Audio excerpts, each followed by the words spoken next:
Resulullah sallallahu aleyhi və səlləm buyurdu ki, qiyamət günü qul 4 şeydən soruşulmadan ayağını irəli ata bilməyəcək. An umrihi, deyir ki, ona verilən ömürdən. İnsan ona verilən ömürdən soruşulacaq. Fimə əfnahu, ömrünü necə keçirdi, harada keçirdi, ömrünü nəyə sərf etdi?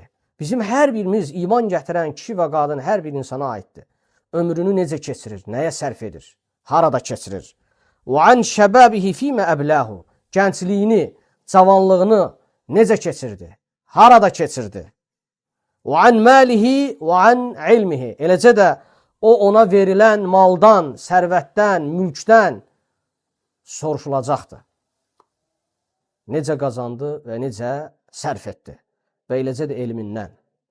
Ona verilən elmi insanlara çatdırdı mı? O verilən elmi insanlara təbliğ etdi mi? İnsan əgər elm öyrənirsə, birinci üzərinə düşən özü də əməl etməklə bərabər Allah bizi həqiqi şəkildə əməl edən qullarından etsin.